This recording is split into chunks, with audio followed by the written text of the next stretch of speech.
Hello viewers, I hope all of you are doing well, but আমি একদম well নেই because আমার ঠান্ডা লেগে গিয়েছে, গলা একদম ভেঙে গিয়েছে, ভোকাল কর্ড ভারী হয়ে গিয়েছে, তাই আমি সঠিকভাবে কথা বলতে পারছি না। বাই দ্য ওয়ে, আজকে আমরা যে বিষয়টা নিয়ে আলোচনা করব, যেহেতু আলোচনা করার ডিসিশন নিয়েই ফেলেছি, আমার একদমই পড়তে ইচ্ছা করছে না বা বইও দেখতে ইচ্ছা করছে না, কোনো ধরনের অ্যানালাইটিক্যাল কাজকর্মও করতে ইচ্ছা করছে না, তাই ভাবলাম বসে বসে ভিডিও মেক করি, অবসর সময়টাকে কাজে লাগাই।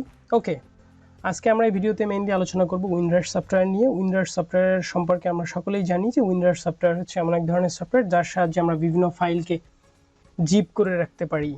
অর্থাৎ যেমন আমরা অনেক জিনিসপত্র ব্যাগের ভিতরে রেখে দেই, তো কম্পিউটার এমন একটা সিস্টেম রয়েছে যে আপনার বিভিন্ন ফোল্ডার বলেন, বিভিন্ন ফাইল বলেন, যেগুলোকে আপনি এমনভাবে জিপ করে রাখবেন যেগুলো হচ্ছে ভাইরাস অ্যাটাক বা হচ্ছে অ্যান্টিভাইরাস অ্যাটাক এগুলো থেকেও প্রোটেক্টেড থাকবে।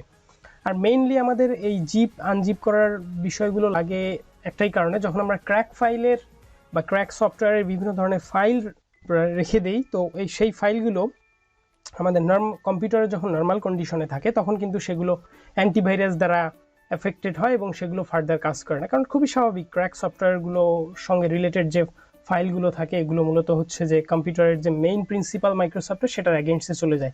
তো সে কারণেই কম্পিউটারে থাকে অ্যান্টিভাইরাস সেটাকে ডিটেক্ট করে এবং রিমুভ করে দেয়।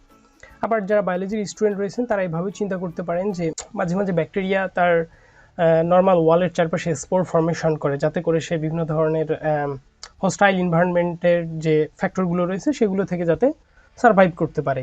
তো আমাদের জিপ আনজিপ বা জিপ ফাইলের বিষয়টাও অনেকটা ব্যাকটেরিয়াল স্পোর ফর্মেশনের মতোই। By the